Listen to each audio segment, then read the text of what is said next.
You stopped singing right when I hit record. Unintentionally. I was looking for something that I just had and lost. Anyway, we're Hi. recording. I know. I can see the Ding. little. Now recording.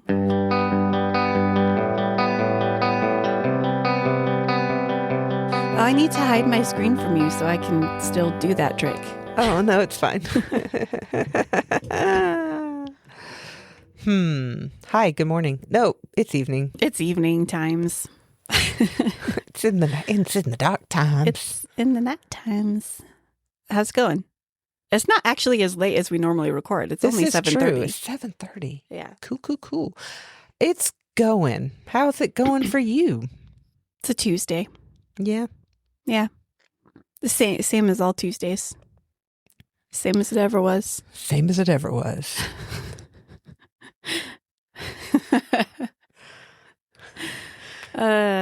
Anyway. What's new? Anything new with you? Hey, it's episode 51. What? This is the last episode of season 1. And when this releases, the day after that is when our podcast turns 1 year old. What? I thought our podcast, is it the 21st? Why did I have it that it was the 27th? I don't know. I don't pay attention. You're the scheduler. You're the schedule person. I should trust you. Why do I even question? The 21st is when the podcast turns 1 year old. That's a Friday. The 27th. Shh. The 27th is when season 2 starts. Okay. Did you just shush me? Yeah, I did. Because I was talking and you were doing your I was celebrating our podcast. Let me have my joy. Okay, go for it. No, I don't want to now. Our podcast turns 1.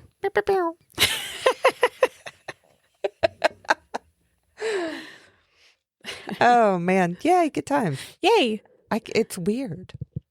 It is weird that we've been doing this for a year. Do you know the majority of podcasts stop after 6 episodes? I don't blame them. I mean, it is a labor. No, I love doing it though. Like I can see how it would be easy to get discouraged if you don't have listeners. We were lucky enough to already have our Patreon community established, so we have built-in listeners already, sort of. We have a handful. We have a good solid handful. Yeah. Double handful. Yeah. And we have a lot of supportive friends who like to download our episodes and give them a listen. But we do have like people outside of our Patreon community. We do have a good bunch of people out there. Thank you if you're listening and you're not in our Patreon. Thank you for listening and downloading. Thank you so we much. appreciate you so much. But it was good to start with like a little base nugget of people who could get it going quickly and not just sit there going, we had one download today. Yeah. Woo. I think if we had started from scratch just with just us and not already having the community that we had, I would have gotten discouraged. We might not be hitting the 1 year mark. I don't know. Because there's been times where I've gotten discouraged, with the, even watching the downloads grow and watching, be like, okay, people are listening, but I'm just like, some weeks are definitely slower than others. Likes us. Yeah. We need constant validation. So please download us. It's easy to fall into that sort of, I don't want to say trap, I don't want to say rabbit hole, but the mindset, like I said, some weeks have fewer downloads than others. So it's really tempting to look at what episode we did that week and like, pick it apart. We have to like steer clear of da-da-da-da-da or but like that's not really. It's like you have to go because every episode, like different episodes get downloaded. It's not just the one that we dropped that week. Yeah. Usually that's the lowest numbers for the week. Yeah. Like we get our first people who always listen on Thursday when it drops, and then we get people over the weekend. But there's also constant of back episodes getting downloaded too. So we can't just judge every episode. And it is, but it's super easy to do that. Yeah. You're just like, just like, okay, what did we do wrong last week? But like, no, it's just like, our listeners just didn't listen that week. And like, I go a few weeks without listening to the podcasts that I like that are dropping every week. So I have to catch up. So like the fact that other people also do that with our podcast, you'd think that would just be a fact that's ingrained in my brain, but it's not. I always default to what did I do wrong? What did I do? Yeah, exactly. Anyway, this is a weird tangent to be on. But yeah. Yeah, it's okay. It's we talk. It's just us. That's our podcast. We get to talk about stuff.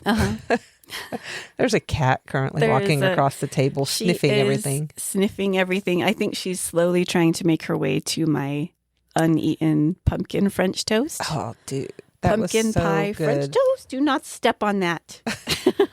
Let me turn off your recording device. Stray. Your pumpkin pie French toast was delightful. Thank you.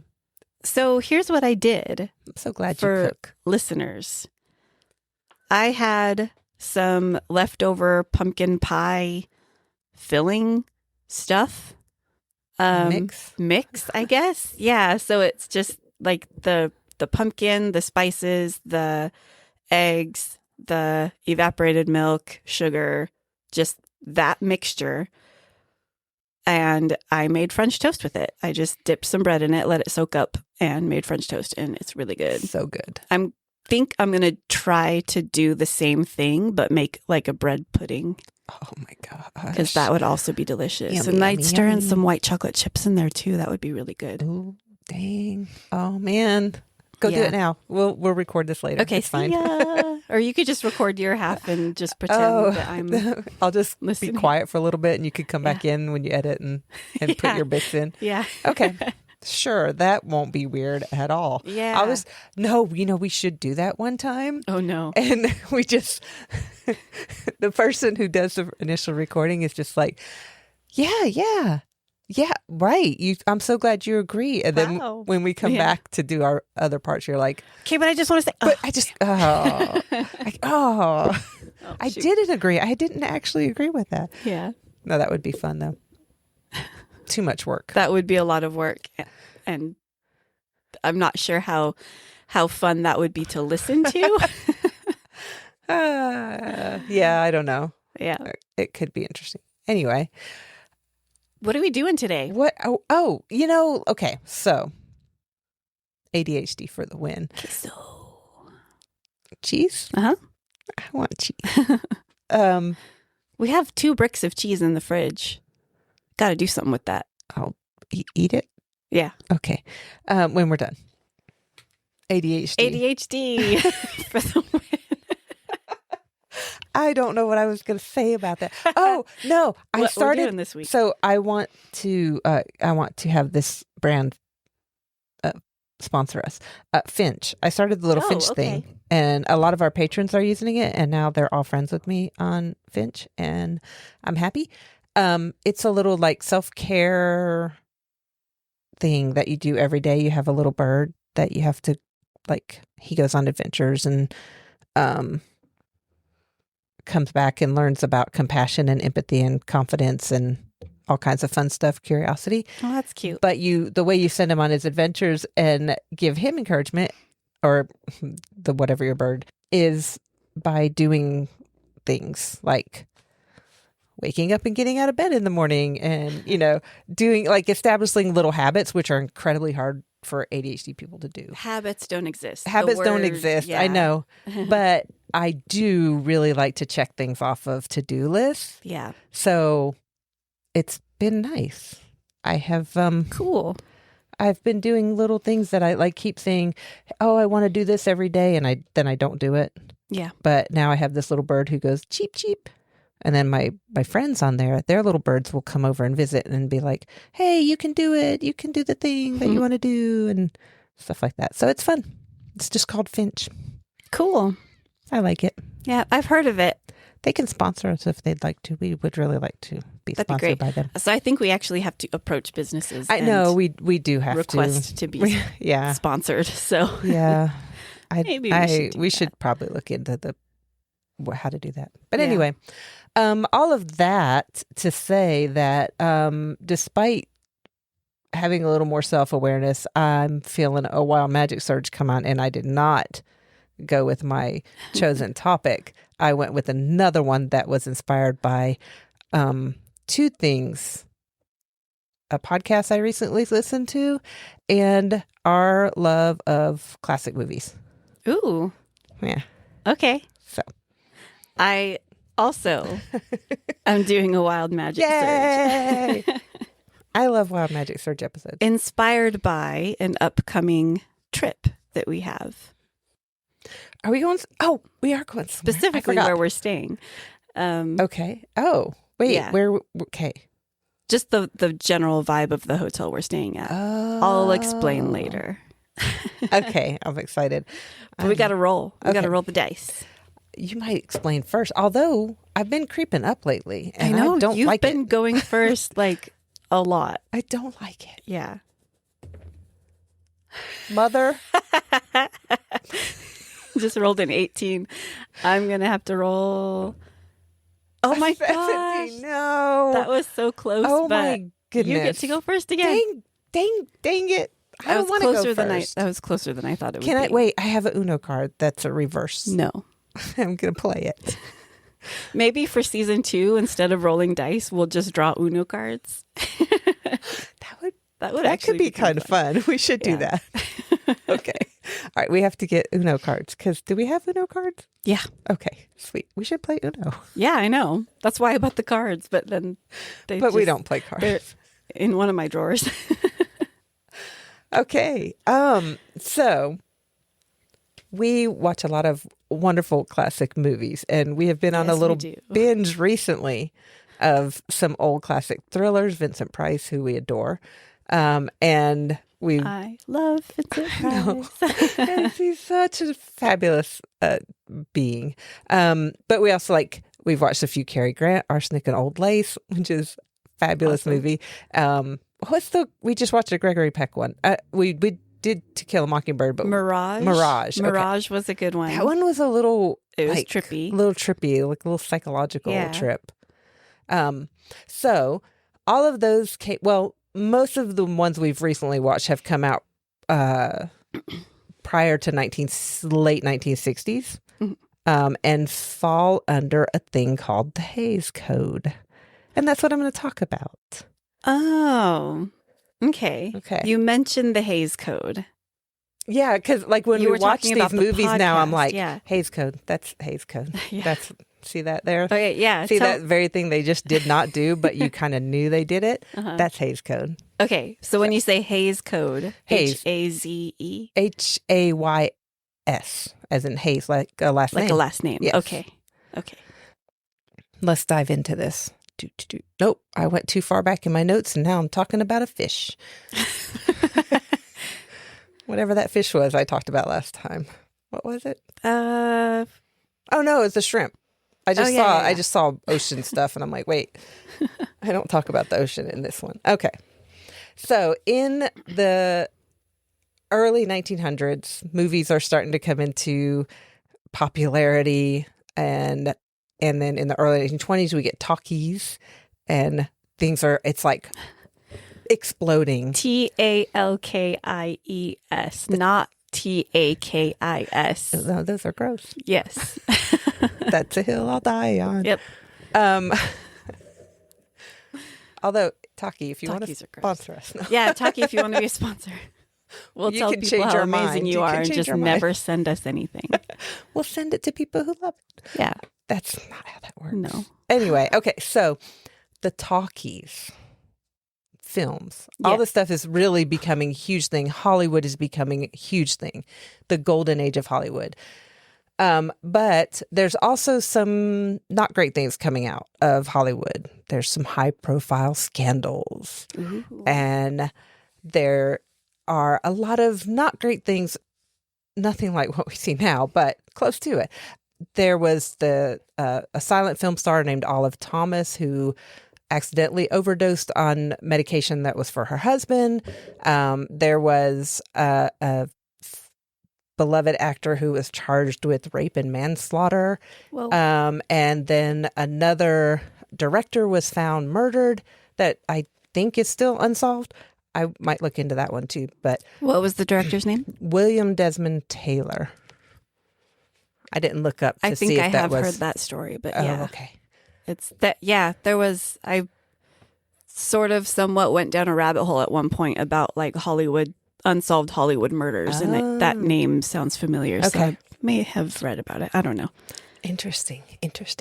So in 1922, there was a pamphlet titled The Sins of Hollywood that was published anonymously. Oh. Which I have like, okay. You're going to rant on this stuff and not be brave enough to put your own name on it? Come on. Anyway, I'll read a little bit.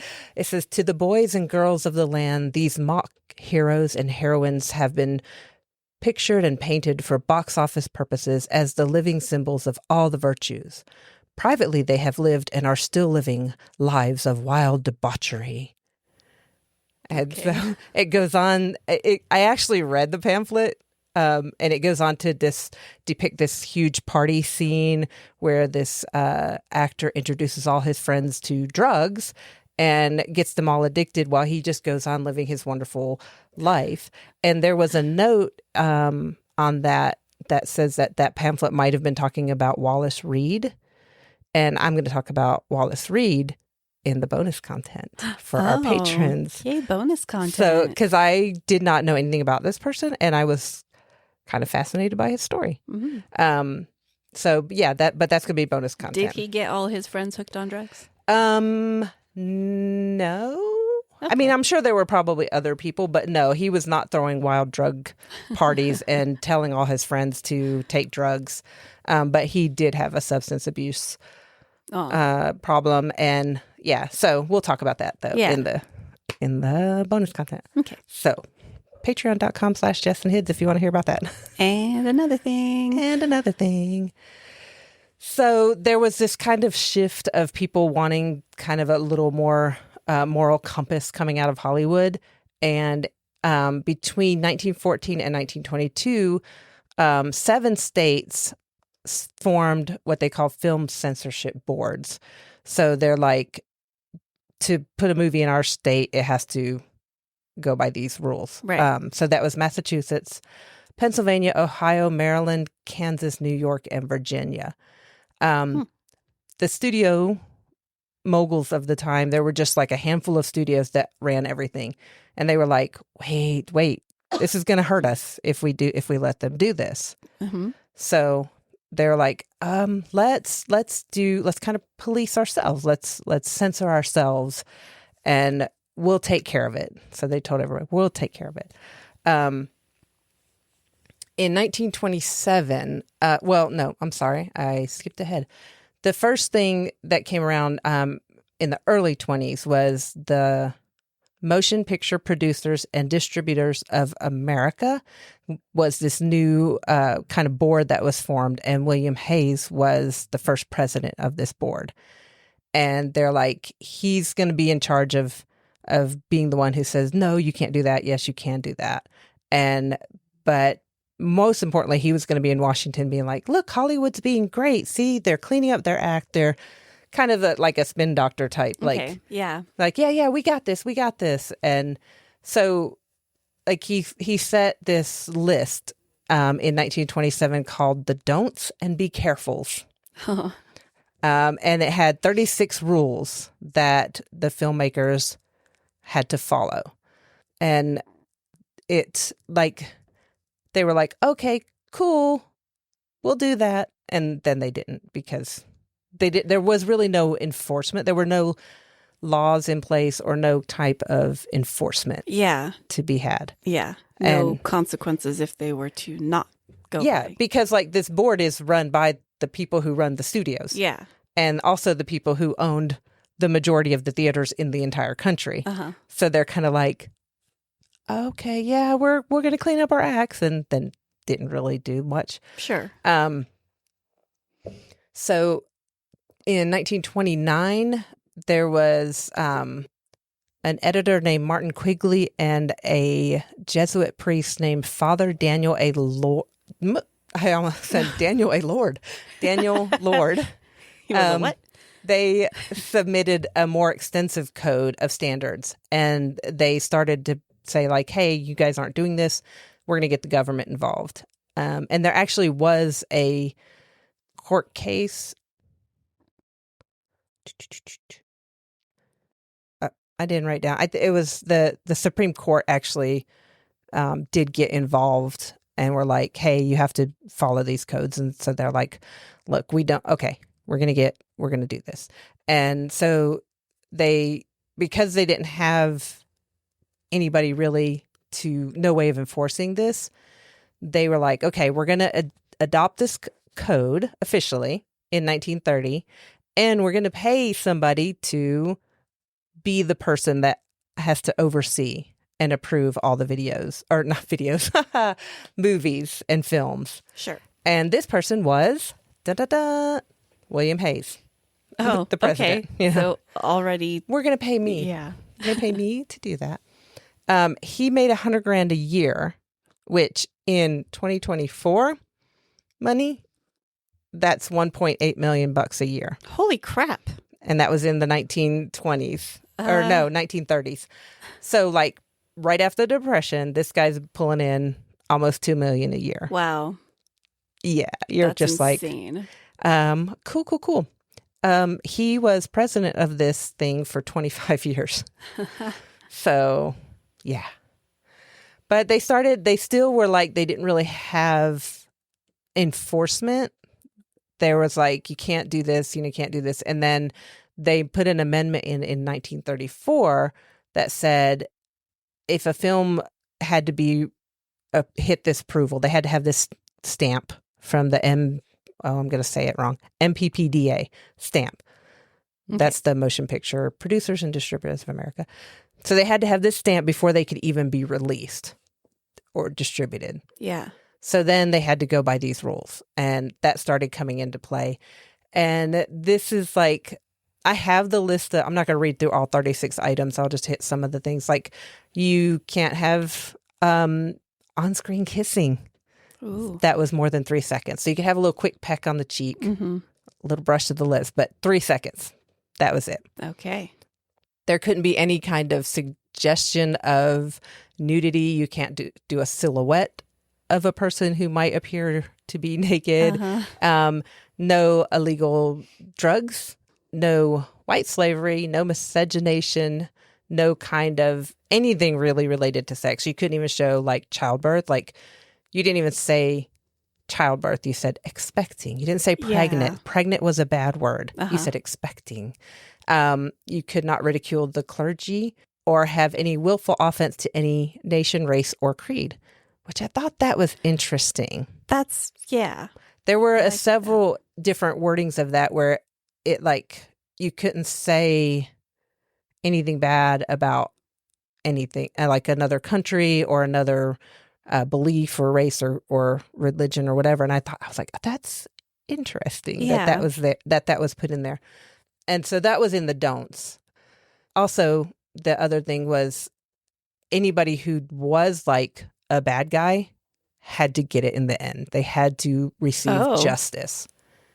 There was no such thing as a sympathetic villain. Okay. So, and I'm like looking at Marvel, I'm like, Loki in Marvel, everybody's like, he's a bad guy, but we love him. We love him. And, that's not a thing that existed. The bad guys were bad. Wow. They were just bad. Okay. And they were always going to get it in the end.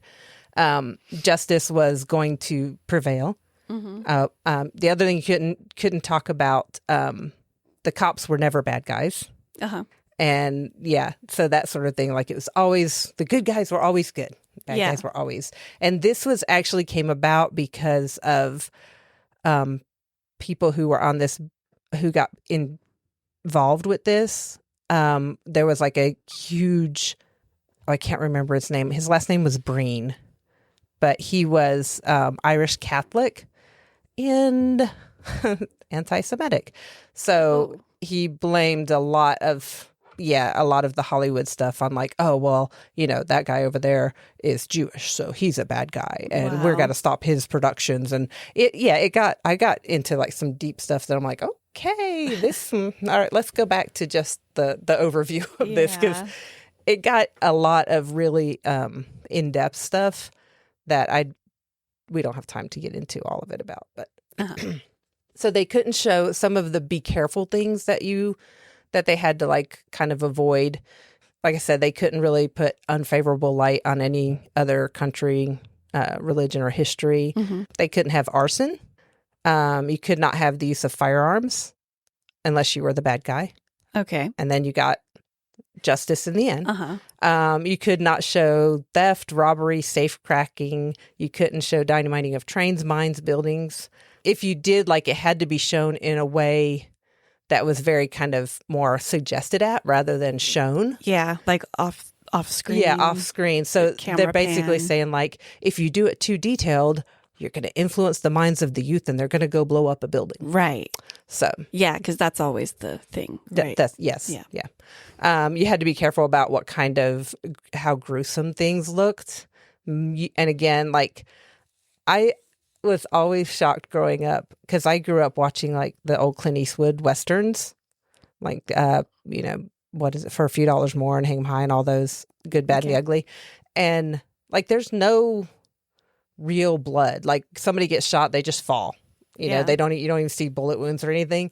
And those were rated R. And I was like, what? Like, what is happening here right now? I know. But so I was always surprised. I was like, oh, interesting. Cool. Okay. Which we're going to get into the ratings later. But yeah, any kind of sympathy for criminals, cruelty to children or animals, which yay for that. Let's not show that. And you couldn't show a man and a woman in bed together, even if they were married.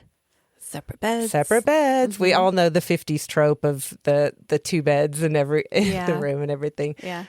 So there was like all this stuff that was just like kind of just normal everyday life. Even like, in a married couple, you could not show them in bed together. And if you did want to, okay, we'll get into that. Because there's a lot of ways that the Hollywood was like, we still want to tell our story, because there is a lot, like, we think of like kind of just your generic films that are just churned out, but a lot of Hollywood also is telling stories. We know movies that have meaning and depth and kind of touch on the points of the day, that are in the news or whatever. And there's a lot of stuff that happens in that, and they couldn't tell these stories. So they're like, how can we get around this? How can we tell our stories and still fit in with the code? And so there were a lot of different ways that they did that. And most of them were like the camera pan, or you see two people, they have a 3-second kiss, and then you see them in the next scene and they have different clothes on, So it's like, you're like, ah-ha-ha. Haha, or, there's a curtain blowing in the window or something, or the big trope, we all know, the cigarette. Right. Smoking a cigarette. Yeah. So that became a thing. Yeah. Like, you have two people and they're in one room and then they're in the next room, and, one of them's got a cigarette. Yeah. You're like, aha, so all these things that were kind of like, let you know things were happening off scene that they couldn't show. There were, one of the big ones that I kept seeing, every website that talked about this had, It Happened One Night, which was a Frank Capra movie with I can't say her name, Claudette Colbert and Clark Gable. And there's like this whole, it's a romantic comedy. So there's like this whole sexual tension throughout the whole film. And it's all implied in this one scene where they're together and they're in a shared room, and they have this big blanket stretched across between the room that they call the Walls of Jericho. And I watched a little bit of the clip, and it's kind of funny because they're talking and he's like, you over there and I'm over here and da da da. And then at the end of the film, the blanket comes down, and that's how you know that they finally did end up together. So, so yeah, it's kind of, there was a quote, and I'm going to see if I can find it. Oop, I don't need that one anymore. Oh, I might have closed the tab that I had that on, which is very annoying. Because I'll make sure to make a note of it. But this one director said that it actually made their movies better, because instead of just being like, here's a quick scene to tell this story, they had to think of different ways to infer the story. And so it led to kind of a more richer storytelling platform. Which is something that I agree with in all forms of storytelling. Yeah, I like writing. I mean, you don't have to flat out write a scene. Yeah. Like that. And there's that's always a show don't tell type thing in writing. Yeah. And it's like, yeah, if you have like different methods of just like, you know, like that was very technical terms there. But like, yeah, it's just, there's just like kind of digging a little deeper. Yeah. Just making it more of a story and bringing kind of thoughts into it rather than just here. It's like, what, like kind of how does this make you feel? Yeah. Instead of just feel this. So yeah, it's just kind of an interesting, like the director, and I wish I'd made that note of who said it, because they were like, it made us better. Mm-hmm. It made the movies better. It made the stories better. And, it kind of just really pushed them to do more, to tell the story they wanted to tell while still following this code. So the code stayed pretty much in effect from the 30s to the 60s, but in the 50s and 60s, there started to become more things kind of started leaking through and less enforcement started happening, because you look like you wanted to say something. Sorry. I did, but it has nothing to do. My thing also happened between the 30s and the 60s. Oh, that's... we keep doing this. I know. It's interesting. Well, it's like we do a lot of these that are like similar timelines. Yeah. Okay. Anyway. So like some of these old movie moguls were retiring or dying, and the people who were coming up were like, hey, we need these younger viewers. We need them to be more, enticed to go to cinema, because also TV is coming out and people are staying home and watching what's on TV, which was under a whole different codes and guidelines there. Regulations. Yeah. Thank you. That's the word I was looking for. So they're like, we need something more. And then in 1944, the de Havilland Law gave movie stars more freedoms to get out of their like kind of certain kinds of contracts that they were used to. Mm-hmm. They were able to actually kind of barter more and say, yes, I will, and no, I won't, or hey, I want this much or whatever. So they could get a little more freedom with their contracts before. Yeah. So now there's all these threats coming against that kind of cluster of people who are holding all the power in Hollywood.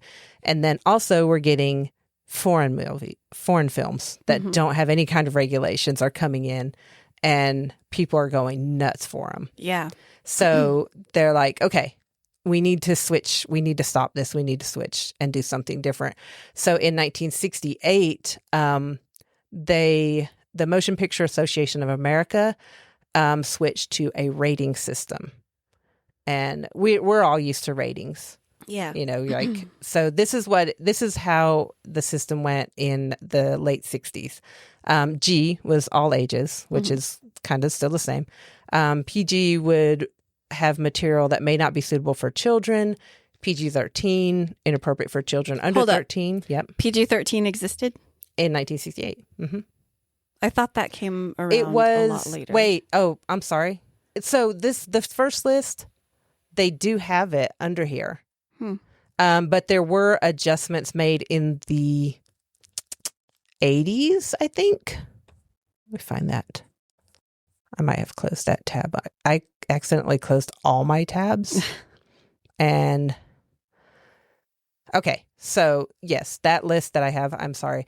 In 1968, there was G for general exhibition, M for mature, and R meaning restricted. So under 16, you couldn't come in unless you had an adult, a parent or a guardian. And if it was rated X, if you were under 16, it didn't matter. You couldn't, even if you had your parents there, you couldn't get in. Wow. So that actually did change in the 70s. There was some like confusion over mature audience. So the M rating went to GP, which meant general, but your parents should like kind of pay attention. And then PG came in 1972 for parental guidance suggested. And then 1984 is when PG-13 came in. And do you know what movies triggered that? What year was it? 1984. It was pre you. Yeah. But you'll know I have two movies that were like kind of key in triggering this PG-13 rating, and you'll know both of them. And I'm just Did I wondering if you can talk guess about them in the haunted movie stats? No. Okay. I don't remember when any of those movies came out. Okay. Gremlins and Indiana Jones and the Temple of Doom. My goodness. That's funny. They were like, these are too much for anyone Gremlins? who's not 13. Wow.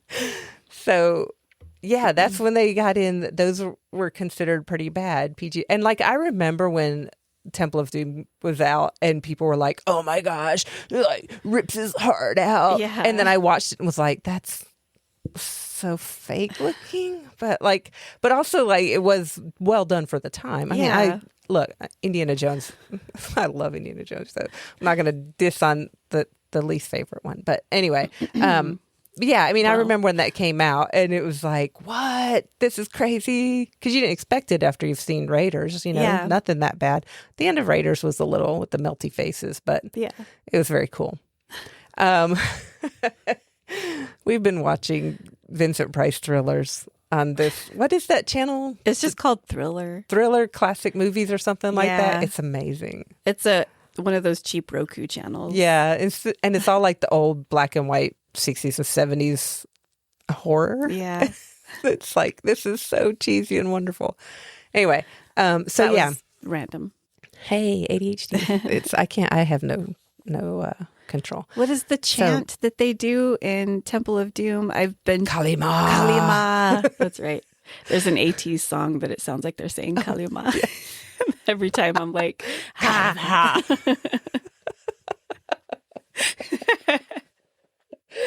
Oh man. Anyway, ADHD. So PG-13 came out in 1984. Okay, I swear, I had heard that came later, and that's why you have all these old rated R movies that seem pretty tame, even for the time. Like those Clint Eastwood movies, you're just like they're because they didn't have a PG-13 rating back then. Yeah, so, it was just like you had to be 16 or older to watch those when they came out.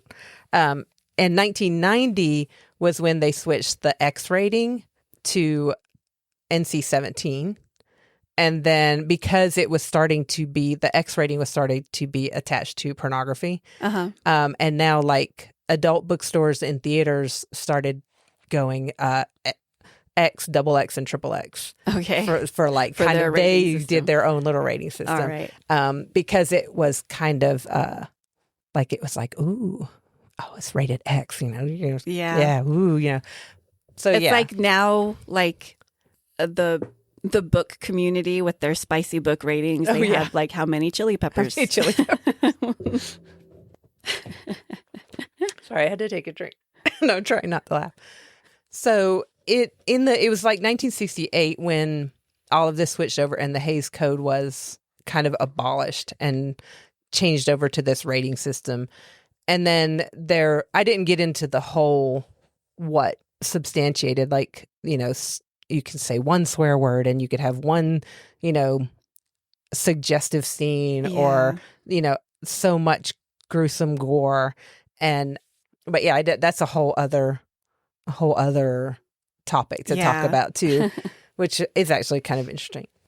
So yeah, I just thought it was really fascinating to kind of go into, like, now when we watch these movies, like Charade that we just watched the other day with Cary Grant and Audrey Hepburn, like their little 2-second kisses, and then they say a sentence, and then they have another little 2-second kiss, and they say a sentence, and then they have another little kiss.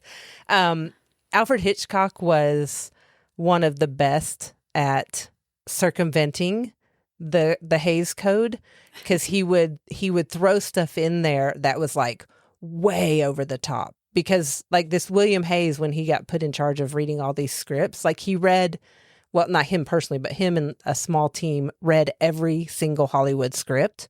Dang. And they also had to submit like kind of their scene, like their storyboard of what they were going to film. And one of the things that these directors would do would be like, okay, throw in something that's way over code, like way out there. and then slip in some other stuff because they're going to focus on this thing. And Hitchcock would do that a lot. He would put in scenes that were like way overboard, and they would focus on those and go, no. And he'd be like, okay, I'll cut those. I'll cut those scenes. And they're like, fine, you cut those, you can make the rest of it. And so he got to put in a lot more stuff than what they would actually expect. In not North by Northwest, Notorious, which is, again, a Cary Grant. I think like Cary Grant did practically all the Alfred Hitchcock films, it seems like. Cary Grant and Jimmy Stewart. Jimmy Stewart, yeah. There is a 2.5-minute kissing scene, 2.5 minutes long. Wow. But the two actors, they only like 3 seconds break, 3 seconds break, 3 seconds break. So like there's all the faces are turning, or they're, catching breath or saying a word or something. But it was one of the longest kissing scenes of the time at 2.5 minutes, which I'm like, golf clap for Alfred Hitchcock, because one, absolutely loves his movies and everything, but just kind of getting away, finding ways to get around the code. He was a genius at it. Yeah. And other directors started kind of following and using those innuendos and different kind of like codes for all of the different things they were trying to say in their pieces and couldn't. And then I just have one more thing that I thought was kind of never really thought about. In like movies forever, there's always a scene where the guy grabs the girl, kisses her, and her foot goes off the ground. Yeah. Okay. That came out of this early era of this because one of the demands of the Hays Code, that was women at all times must have at least 1 foot on the floor. So, other words, you can't have a bed scene because she's would not have her foot on the floor. Right. So that became kind of a trope of they would kick their foot off the floor to show that this was going to be something more when the camera panned away. Okay. And kind of laugh at that, kind of stupid That's demand. Funny. But it became a trope. And now it just like the cigarette. The foot popping kiss. Yeah. The foot popping kiss is like, oh, ooh la la. So yeah, I found that last minute thing. I was like, what? I did not know that was from that. I just thought it was like one of those little random things. Yeah. But yeah, at least 1 foot on the floor. And they actually used that in some movies that had like normative couples, like not a man and woman, any other. Okay. They would use that as a kind of a sign that this was a different relationship. Use the foot popping. The foot popping? Like a guy might pop his foot to kind of just be like, that's funny. Like just a little code, like, yeah. Which I thought was like, oh, okay. I like that's cute. That's cute. But yeah, there was a lot of those little tropes and that people would add in there as the code thing, which I thought was kind of cool. Yeah. Just different ways to get around, censorship, basically. That's cool. So, yeah. so yeah, there, like, I could probably find like 20 more things to talk about, but I don't want to talk for 20 more hours. So I'm just gonna done. I just thought it was a fun little dive into the Hays Code. Yeah. And I like that. Why so many things have become tropes. Yeah. That's funny. So, yeah. The foot pop thing. I was like, that's adorable. That's a fun little fact. That's a neat thing. A neat thing.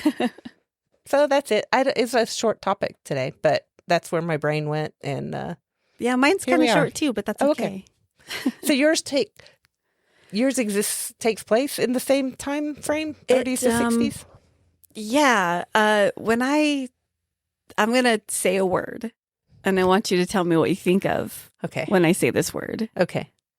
Googie. Googie? Googie. Googie. Googie.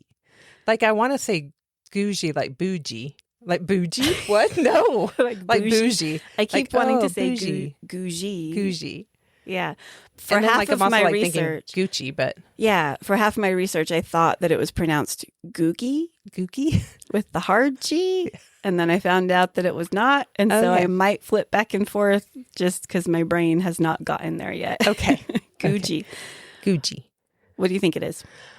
Don't know.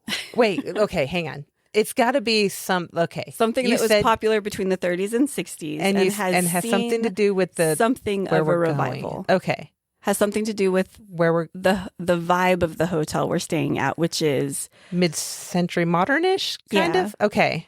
So is it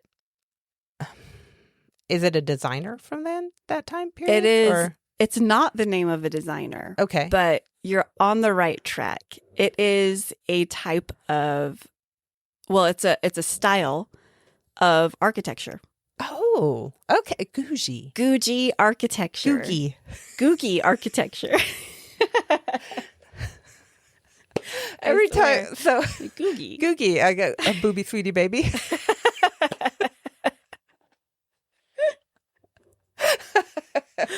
Oh, man. I'm gonna okay, those things are forever entwined in my brain. Okay. That's a little clip from the movie Mirage, sorry, that we Yeah. watched. Booby baby sweetie. Or Don't booby sweetie baby. sweetie me. Whatever. Okay, so Googie architecture. Googie. Googie. Okay. Googie architecture. It's a futuristic style of architecture that came of age in the mid 20th century in the US, particularly in Los Angeles and the surrounding suburbs in Southern California. That's sort of the birthplace of this style. Okay. Cool. The buildings incorporate strong geometric shapes, upswept roofs, always a suggestion of motion, and a mixture of materials ranging from steel to glass to craggy boulders. And I'll talk more about like the distinctive look of it in a little bit. Okay. Yeah, because like I'm thinking like all these. I'm thinking mid-century modern. It's kind of like spacey mid-century modern. Oh, And like the Jetsons, like the that? Jetsons. Yes, the Okay. Jetsons are a Googie family. Googie Googie. family. I like Googie. It's fine. Okay. But yeah, I discovered this specific style of architecture because of the place that we're staying at in Flagstaff. Okay. It's the Americana Motor Hotel. Which sounds And it just has, wonderful. it's mid-century modern, and it has kind of like a spacey vibe to it. I love it. And I was trying to come up with the term retrofuturism. Oh, yeah. Okay. And Googie architecture is a form of retrofuturism, or really retrofuturism came about because of Googie architecture. It was like a precursor. Okay. So, yeah, Googie-themed architecture was popular among roadside businesses, including motels, coffee houses, and gas stations. The style later became widely known as part of the mid-century modern style. Similar architecture styles also are referred to as populux or doo-wop. Doo-wop. Doo-wop. Shabop. Yep, that's fun. So Googie embraced futurism and the atomic age. It conveyed optimism and a sense of progress, and many of its surviving structures nowadays are sort of cherished architectural landmarks. And that's because so many of the buildings were demolished. And I'll talk about that later too. So, yeah, okay. I have thoughts on that because like part of me is like, preserve that. But I'm also like, I feel like progress. We'll talk is a about thing. why they weren't preserved Okay. later. And I'm not actually sure it's in my notes, but it's in my brain. So Okay. Cool. Remind me. So some of the surviving examples of Googie architecture today are maybe the most popular, the Welcome to Fabulous Las Vegas sign. Oh, yeah. That I love is that sign. Googie. Okay. There's also the TWA Flight Center at JFK Airport in New York. I have not. I've been to LaGuardia and not JFK. It's look up some pictures. Okay, I will do that. TWA. If I'm remembering correctly, it's kind of like domey and there are arches. I might be remembering something else though. Images. There's Oh also yeah. Okay, I do know that. Yeah, it's like Okay. Oh, yeah. I love that building. I recognize that building now. Cool. The cat is screaming. Am I right with the arches though? Yeah. Okay. It's, sorry, let me flip this around. I looked it up when I made my notes. Okay, so it looks kind of like a spacecraft. Yeah. Pretty much. Yeah, it looks like kind of a glaring like. Yeah. Oh, what was that? Shoot, there's that comic strip. Speed Racer? It looks like the front of Speed Racer's car. Yeah. Like, okay. Yeah. That's funny. There is also the oldest McDonald's stand in Downey, California, that I believe is still in operation today. McDonald's Downey, California. Oldest McDonald's stand. That is an example of Googie architecture. Oh, that looks so cool. Yeah. There's the theme building at LAX, and that's the one with like, yeah, that looks so cool. Okay, sorry. The theme building at LAX, and that's the one with like multiple arches. There's a lot of arches. There's also that one like is giving like Disney World of Tomorrow vibes. Tomorrowland is another Tomorrowland, one. Yeah. That's World of Tomorrow. That's from Iron Man. Right? Is it the World of Tomorrow? The Tony Stark's dad's maybe whole thing? I don't know. Okay, anyway, sorry. The Space Needle in Seattle, Washington. Yes. That's one. I want to go to there. Take a drive down historic Route 66 and you'll see examples of this architecture everywhere. Okay, like where we stayed New Mexico, Tucumcari. There were like that whole strip they had a blend of mid-century modern, but some of them were more like spacey. Yeah. And yeah, had that kind of vibes. That's such a cool place. If you're doing a road trip and you need a stay over, plan it in Tucumcari. There's like 8 or 10 different. And they have a dinosaur museum. They have a dinosaur museum. It was fascinating. Yeah. Yeah. Cool little town. You should check it out. So Googie was also the inspiration for the background art style of animated television shows and movies like Dexter's Lab, Johnny Bravo, The Powerpuff Girls, Futurama, George Shrinks, The Adventures of Jimmy Neutron, Brain Blast, My Life as a Teenage Robot, and obviously The Incredibles.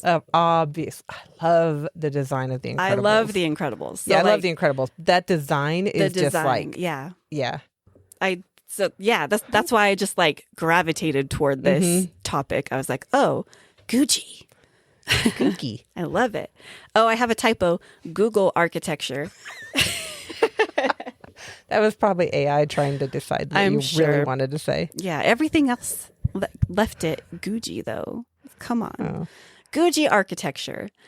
Like I mentioned, it was largely a product of the atomic age. It rose to prominence in the 40s and 50s. Can you hear that? I'm sorry. Yeah. The cat is in my lap and smushing his face into my microphone. Are you purring? Do you want to hear some purrs? Can we get some Zirin purrs? No, don't run away. Oh, no, he's moved away from the microphone. Aw. He's like, pet me.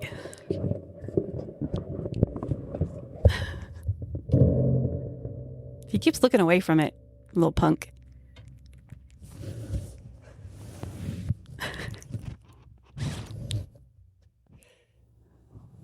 Aw. Okay, sort of got some cat snuffles. A little bit, little kitty snuffles. Yeah. And then he's like, get that out of my face.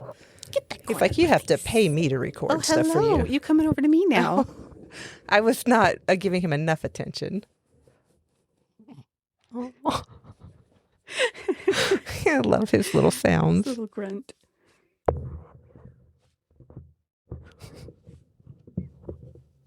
Okay, he's done.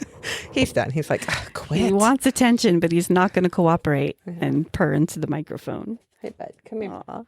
Okay, sorry. Okay, you're blocking my notes, buddy. I'm sorry. You have to get off. Let me see if I can get him back over here so you can continue with Google architecture. So like I also mentioned, it began in LA. Yes. It sort of developed out of the... I can't get his attention. Okay. It's LA. Fine. Okay, LA. The precursor to Googie architecture was known as streamline modern, moderne, so the fancy spelling. Modern. Okay. Streamlined modern, which was popular in the 1930s. And that it had the same bold, swooping shapes and incorporated nautical themes. But then as cars and airplanes sort of... Oh, I love that look too. Isn't it a cool look? It's a very clean... It's that Rocketeer look. Yeah. Yeah. Yeah. But then cars and airplanes became more popular and sort of eclipsed boats and trains as the most common forms of transportation. The architectural styles shifted to reflect that, which I think is fascinating. You wouldn't think those two things were related, but like it is. Yeah. And so the Googie style emerged and just kind of took off after World War II. That is so I would never think like the popularity of well, I guess like, I don't know, like America, I feel has a weird, I don't want to say obsession with the automobile, but I feel like compared to other countries, like America revolves around the automobile. Like, well, compared to other countries, a lot of places like where we live, we don't have public transportation really. No. We have to have a car or else we can't get around. Like even having to walk to the grocery store would be a pain. Yeah, it's because it's like 4 miles away. Yeah, it's not just a quick trip. Yeah. Yeah. So, and a lot of places in America are like that in the US. Yeah. You need cars as transportation because we don't have any other option.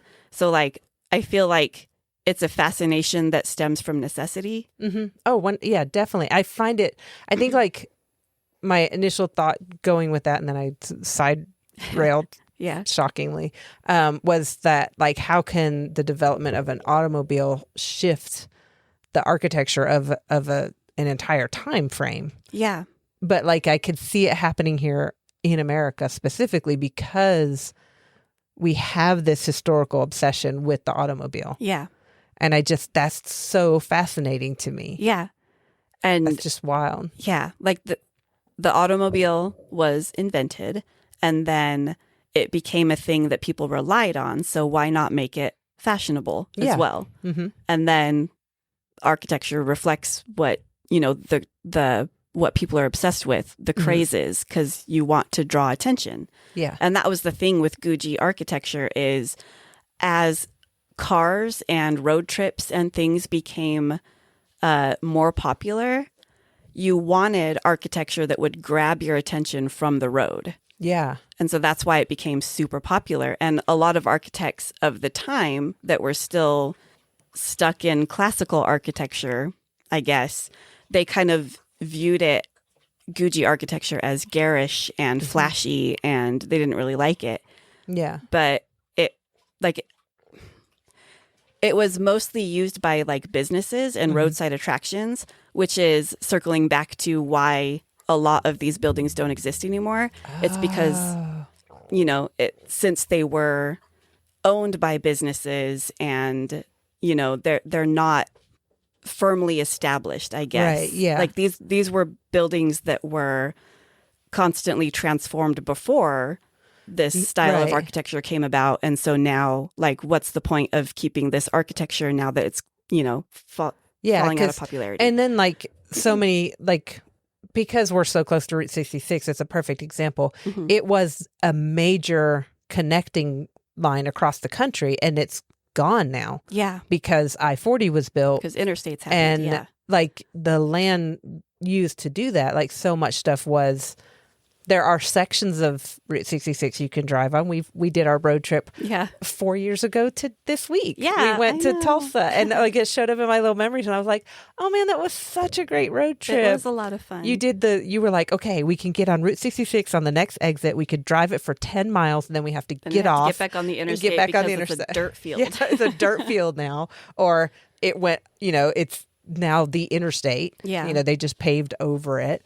But yeah, that was such a great trip, but that's a perfect example, of why these buildings don't exist, which is sad. It is sad. Yeah. Because like, this is such classic, beautiful architecture, but that explains it. Like it's a roadside thing. So you have to grab the constantly attention. be changing Yeah. with the fads and the, what people would be drawn to. Yeah. And like at this time, it was atomic age. The space race was going on. Mm-hmm. It was like people were entranced by Futurism. the future. Yeah. The future.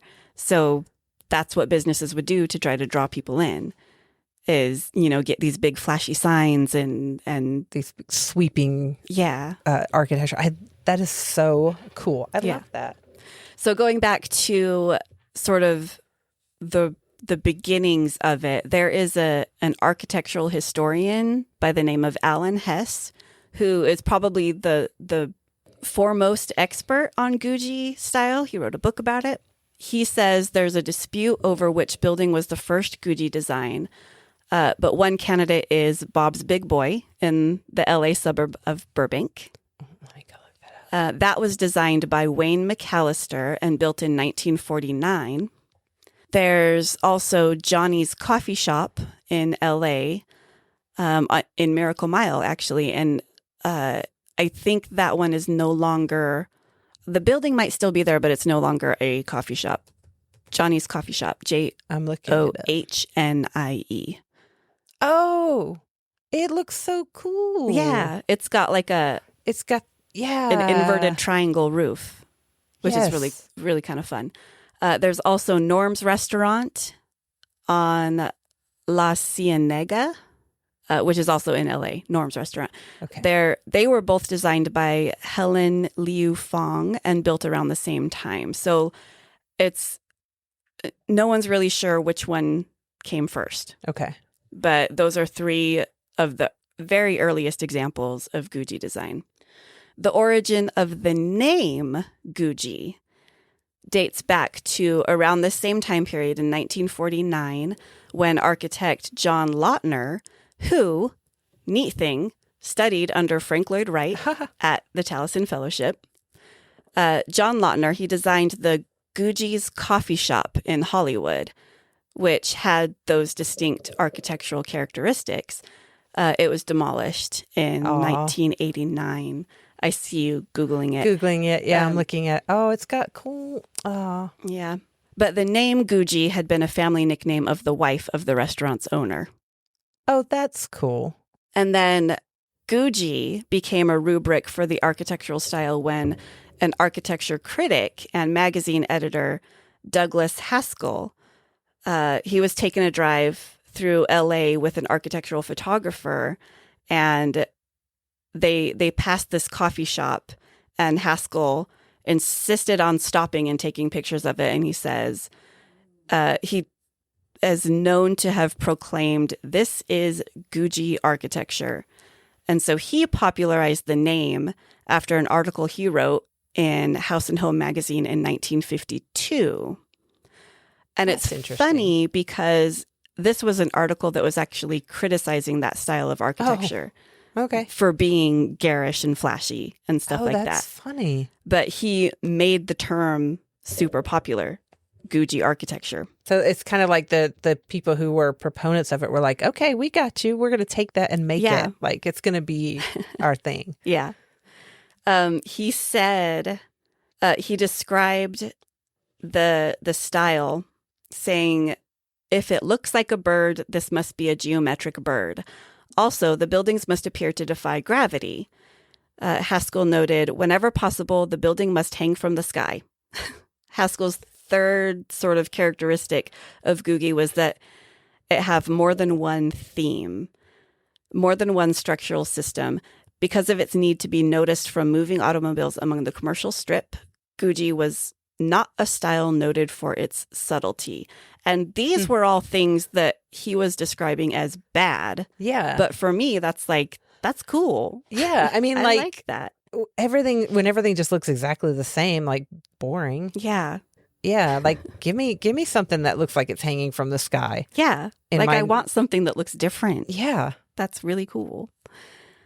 So the development of nuclear power and the reality of spaceflight captivated the public's imagination of the future, and Googie architecture exploited that trend by incorporating energy into its design, So you have elements like the boomerang, you've got atomic bursts, you've got diagonal lines, you've got anything that evokes movement. And Alan Hess also said that commercial architecture was influenced by the desires of the mass audience, which is, what we talked about earlier. Yeah. I'm going all kinds of out of order on my No, you're notes, good. That's good. Okay. I got a little bit squirreled here because I found a thing that lists LA's, I don't know when this website, when it was done, but I think it's recent. When was this article? But it's basically like all the remaining ones in LA and where they are. So you can like do a little road trip. And next time we go to LA, we're going to do that. Yeah. I mean, I can think of Googie style in Xolo. Yeah. There's that one where Filiberto's is right in front of that Notel Motel. Oh, the old... like right by the light where you turn to go. Yeah. It's like an old... Isn't like that like an old Howard Johnson? I think so. Yeah, it's got the sort of upturned triangular roof. Yeah. Yeah. That's Googie. Yeah. Oh, that is such a cool... I love that design. Yeah. So... Okay, sorry, that was a weird random squirrel. That's okay. After the 1960s, following the Apollo 11 moon landing, the rise of ecology movements against nuclear power, and the de-escalations of the space race and the atomic age, Googie began to fall out of style. The architectural community didn't really appreciate or accept Googie. Like I said, they all considered it to be too flashy, garish, too vernacular for academic praise. Oh, yeah, way too lowbrow for us. Yeah, ew. So the architecture that arose in the 70s and became popular just kind of shunned Googie. Mm-hmm. And then Alan Hess again notes that beginning during the 1970s, commercial buildings were meant to blend into the urban environment and not attract attention. So by the mid-1960s, the novelty of Googie was starting to fade. That's sad. And so buildings were demolished or transformed to sort of blend in more and become more boring. Ugh. I mean, honestly, 1970s, 80s architecture is not... It's not great. Yeah. So this says that since Googie buildings were usually part of the service industry, most developers didn't think they were worth preserving as cultural artifacts. And that's really sad. Yeah. I mean, we've talked about this before where it's like you have this building that's been here for years and years and years and it's not doing anything. Yeah. And I'm like, do something with it. You got to do something with it. Otherwise, it's just going to fall apart. Yeah, it's going to fall apart or you're just going to dump money into keeping it from falling apart. But buildings need to be used. Yeah. They last longer if they're used because there's general upkeep that you do when you're using a building that you don't do when it's just sitting there. Yeah. And they just last longer. Uh-huh. And I'm sad that these buildings were like just torn down. Yeah. But I mean, progress is a thing, and I don't want to be stuck in one time period forever and just be like, this is how it must always be because this is a great time. It's like, no, we can keep moving forward. Yeah. Yeah. We can. But it's sad that time traveler. Yeah. I'm glad that we have the existing structures that we do now. And I like that, the art style has seen a resurgence, with The Incredibles. Yeah. That's that was a major rejuvenation of the style. That's the word. But I'm glad that we have somewhat preserved that era in architectural history, even though it was a little bit short-lived. I mean, it wasn't around for very. I mean, 30 maybe years in architecture, years. 20 years is not a long time. Yeah, I mean, especially when you're like, look at this new thing, you build it, and then you're like, okay, it's gone now. It just seems like. It seems like architectural design should last longer, but also things shift and change. So now I'm going to go into a little bit more of the characteristics of Googie architecture. You can identify it yourself, go out and find an example of it because maybe there's some around you. I don't know. Go out and find an example and tag Jess and Hids on your social medias. That'd be great. Hopefully or email it to us at jessandhids@gmail.com because I would love to see it. Or post it in our Discord server, which is free to join. Yeah. Okay, so we have the upswept roofs. So sort of like the inverted, I guess, inverted roof. So normally we think of roofs as a triangle, peaked. But these are upturned. They made the building look like it was about to fly away, especially when it had a sort of curved roof line, like the JFK, the building at JFK. I was like, what are the letters TWA at JFK? Yeah. There we go. It looks like a spaceship. Like it does. You could totally just see it flying in space. These upturned roofs also allowed for more glass surface on the front of the building. So big windows, large panels of glass. Kind of that bright, open, like visuals, which I kind of like. You're looking out, you're seeing out. Yeah. Kind of just looking forward. Yeah. I love that. You also have atomic models. So like the spinning atoms around a nucleus or whatever, you see that motif a lot. You've got starbursts, you have flying saucer shapes. So these shapes all sort of alluded to the hopeful symbols of a bright future that people like were obsessed with. They were all about progress and all about looking to the future. And Walt Disney incorporated that in his original Disneyland logo. You can kind of, I believe there were starbursts on that. And then, of course, you have Tomorrowland, which is exactly that style. I love Tomorrowland. Yeah, me too. So these things were inspired by science and the space race. Atomic models specifically pointed toward a future utopia, while flying saucers and starbursts were sort of a playful reference to outer space and the appeal of possible lunar exploration. You have the large sheet glass window panes and exposed steel beams. These were modernist elements that had sort of been popular in the 30s with the other style of architecture that I mentioned earlier that I don't remember the name of. Hang on. Streamline Moderne. Okay, I was like, I have one. it looking through my tabs because I still have it open somewhere. Yeah. In Googie architecture, they were slightly altered.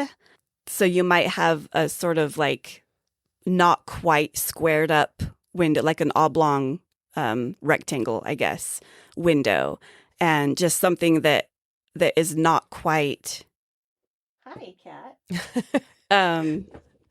So they took those elements of the architecture that was popular in the 1930s and kind of changed it just a little bit. Okay. Hey, hi. There's a kitty cat. And like you mentioned before, the glass opened up so people outside can see the interiors, the wide open spaces inside.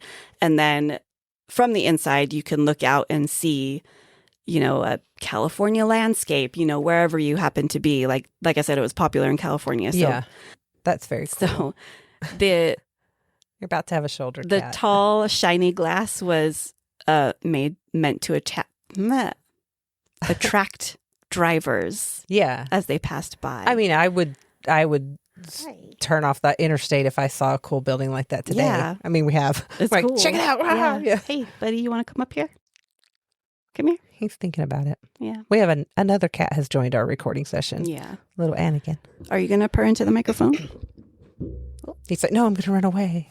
It's okay. The two enemies. All right. Yep. All right. So you would also have like the exposed steel beams, which wasn't really something that was done before that, but it sort of invoked rockets. Yeah. Building. I'm thinking of like the thing that holds what like is the it? The gantry or the gantry. Yeah. Is that what it's called? The gantry that holds the rocket? Yeah. Anyway, it's fine. We're not. Yeah. I don't know. I'm not astronauts. We're not space people. I'm not an astronaut, nor am I an architect. Nope. Oh gosh, hi cats. Oh, we're gonna have. You cannot have this showdown right here. Oh, that was in the microphone. I know. The two cats that don't like each other are Okay. both on the desk He right has now. calmed Okay. down. Hi. Oh my goodness. Oh, sweet kitten. Aw. Okay. Okay. Open girders like Yep. spaceships. You also have amoeba and boomerang shapes.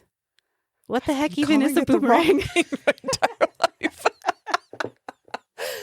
I've been calling it Oh the my wrong gosh. thing my entire life. Oh my gosh, I've been calling it something different. Oh, wow. That was sorry. That's a Random. reference that Adventure Time. it's an Adventure Time reference. And if you don't get it, look up Boomerang Adventure Time quote. Oh, It's hilarious. kitty. So you So have grumpy. these blobby amoeba shapes Okay. and boomerangs.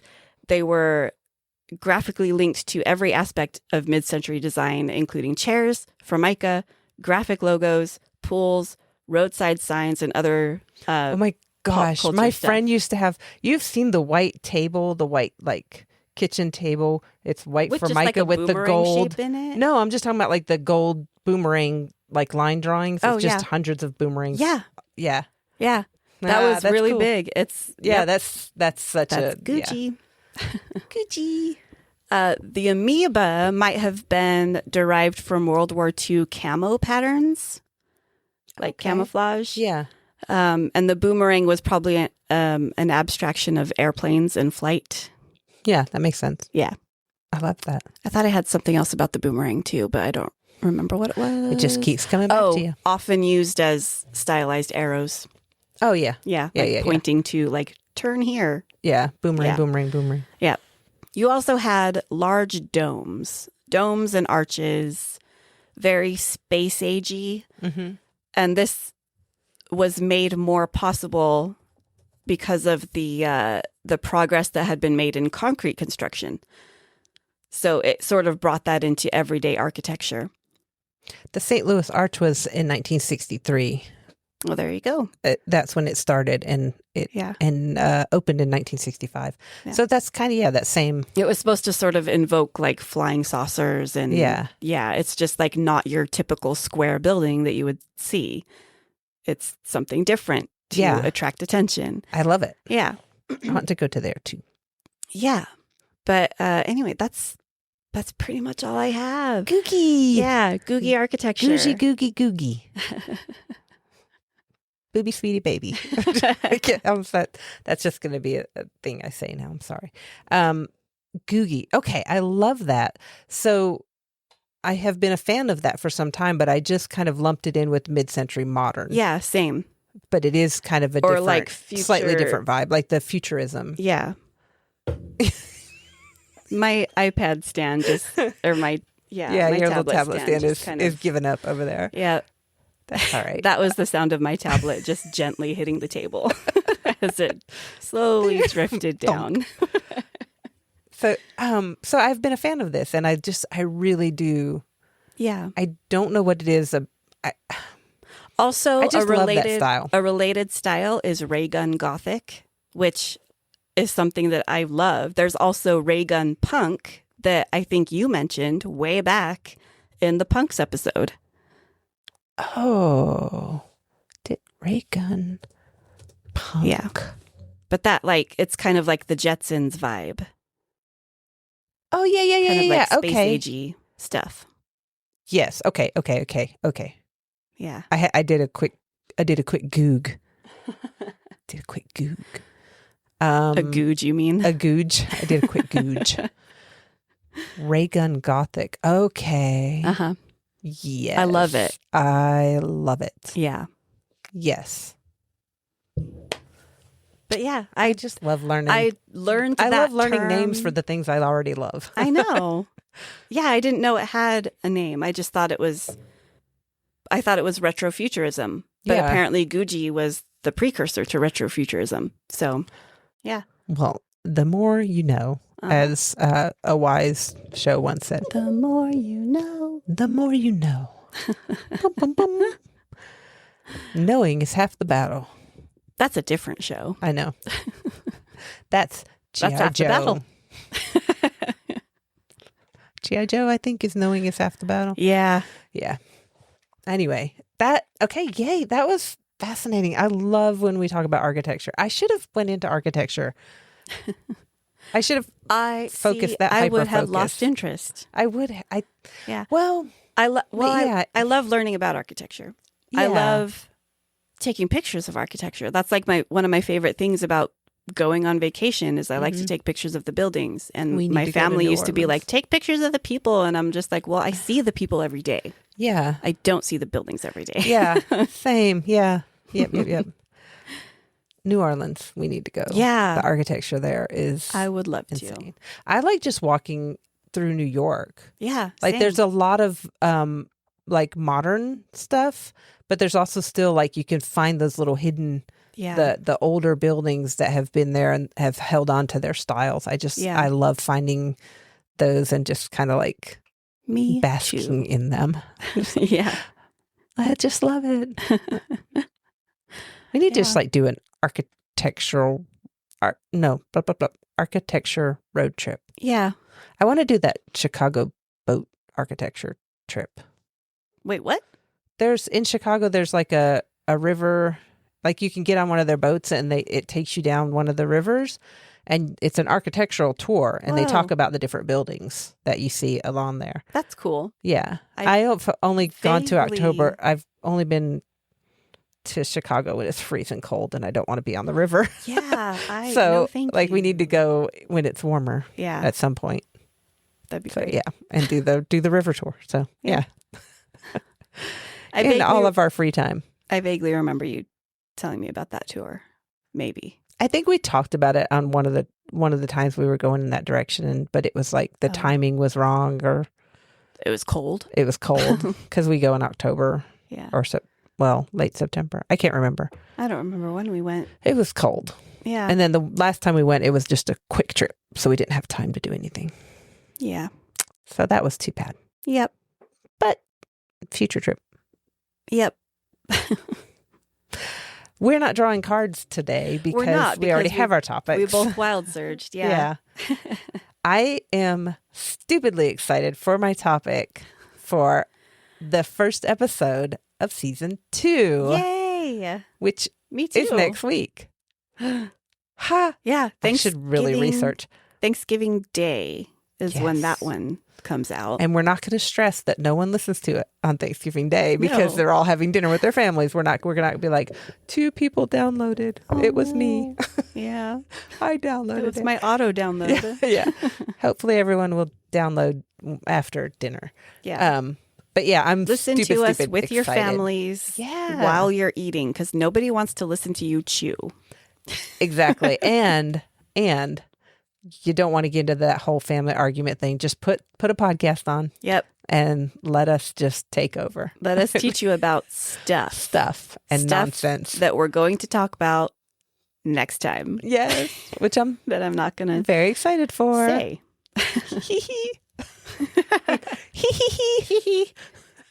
Wow, Protein or sleep? Which one? I really need protein right now. I think that's where my brain. Yeah, dinner was French toast. There's not really much protein there. So does pumpkin have protein? I don't know. There's eggs in it. Okay, that's so we protein. did. Yeah. Okay. Yeah, we're gonna go get some real food. What do we even have? I don't know. We'll have to look. So we're gonna say jetsonhids.com. Hang on. Wait, what? Wait, no. Give the spiel, and then we'll do war members because we have to do war members. We didn't do good news. I just thought of that. I forgot. I know. It's because I did a wild magic surge. My notes are all messed up. Look up some good news, and I will do you do the spiel. Follow us.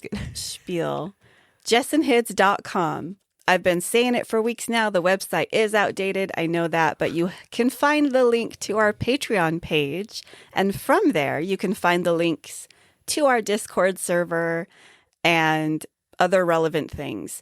The best way to join our community, if you would like more of us, is to join our Discord server. And we have free channels there that are pretty active. We also have some locked channels for patrons only. So if you would like to join and become a paid member of our Patreon community, we would love that. Go to patreon.com/jessandhids. And even if you don't want to pay to be part of our community, you can also follow us for free on Patreon. You will have access to our sort of weekly schedule posts to see what we have going on. And some of those things are for our free followers as well. You don't have to be a paid member, although we do love and appreciate our paid members so very much. Yes, we do. Because you make it possible that we can keep doing this, because Patreon basically pays for the websites and the hosting. Patreon pays for the podcast hosting and the website hosting and any expenses that we have just running our Patreon. Yeah. Okay. So I was going to look up a thing. I looked up 10 good things that are happening in the world right now, but it's all like very UK centric because it's a website from the UK. Okay. But I changed my mind. Here's what my good things are going to be. They're patron related because we tallied the scores for our scavenger hunt. This past weekend. We announced the winners. We didn't. We announced it in our Discord and on Patreon. But so we did a scavenger hunt in October. We do a scavenger hunt in October and we do one in April, and we have a first, second, and third place prizes. It's 100 items that you can kind of interpret your own way. Yeah, and each one, or they're go out in your point-based. own community and find. Yes. And we do them a little bit, but like we also know the list. So it's like we don't compete, obviously. Yeah. But obviously. I'm trying to look for my actual shoot. Nope. I have found it. Hang on. So I want to talk about the winners. I know who they are right off the top of my head, but I wanted to give their points because that's what made the difference. Yeah. First and foremost, our first place winner is Sarah with 191 points. Sarah did all 100 items and the bonus 5K item. Yeah. Knocked it out of the park. Got a few points for creativity as well. Yeah. Oh my gosh. Yeah. Yes. Even without that, though, Sarah would have won. Yeah. All 100 items done. Boom. Awesome. And they were so fun to go through. There were a lot of videos. And it was just so much fun to go through that one. Yep. Our second place was a tie. At 141 points each. We have Nicole and Robin. You guys were awesome. Congratulations. I loved going through your submissions and seeing all your different interpretations of the hunt items. Yeah. Our third place was Steph with 87 points. Yay, Steph. And Steph got third place because Steph registered for the Rook Runners 5K. Because I'm going to give a shout out to Katie, who was our fourth place and was actually in third until we added Steph's 5K points. The bonus which points. pushed Bonus Steph points 2 matter. points into third place. Yeah. So I just wanted to shout out to those 5, counting Katie, because honorable mention, and to the rest of the participants who also sent things in, and we had fun looking through all the submissions. Yeah. And thank you for taking part in our hunt. We're going to have another one in April that will run for the month of April. We don't have a theme yet. It'll probably be something springish, or I don't know. We haven't decided yet. We'll see. We have so much fun coming up with these, and like I said, I love going through the submissions and seeing those things. So that's my little bit of good news that's kind of more localized to us. I was going to go somewhere else, and I was like, no, we have good news right in our midst. Yes. It is right here with us. And I'm also going to make the scavenger hunt my warm ember. Because of the submissions that came in. It was just so fun. People sent pictures. They sent some written word, lots of videos of the different prompts. Yeah. And so it was just kind of like getting to hang out a little bit and spend some time with our patrons as they did our little scavenger hunt. Yeah. And our scavenger hunt is not patron only. It is a public hunt. So again, patreon.com. It's available. It's actually still available. Yeah, if you want to do it and just have some fun with it. I need to actually make it free now that the actual competition is over. Oh, Because yeah. I've done that with the last 2 hunts. Yeah. I released the list for free if you want to just do it for fun. So Get I'll be some doing practice that. for the spring hunt. Yeah. We also just to still have Kind of get an idea of what kind of things we put on there and how, yeah, they have each item has a point value from like 1 to 3, and then there's like bonus points at the end. Yeah. And we also still have a couple of our Rook Runner 5K medals left from actually spring and fall. Yeah. So just you have to email us to those because Jess and Hids at Gmail. No, the October race that we just had, that post is still live. Oh, it's on still Patreon. live. Okay. You can get it there. I think I said until the end of November. Okay. I put that in the newsletter that we have not sent out yet. Oh, okay. We'll send out our newsletter this week. The end of this month, you can go to patreon.com/JessandHids and register for our Rook Runners 5K, which from is October. A glorious medal. It's an awesome medal. And the portion of the proceeds will be donated to the Great Lakes Bully Brigade at the end of this quarter. That is our chosen charity for this quarter. Yeah. So we're excited to do that. Do you have a war member now that I have just talked for like 15 more minutes or something? That's cool. You're like looking around the room. What's my war member? I don't know. I swear all week I'm like, that's a war member. That's a war member. That's a war member. And then like recording time comes and I cannot remember my war member. Remember the which is a fun thing to say. Yes. My warm ember for this week. It's going to be a good one. It's a good one. Can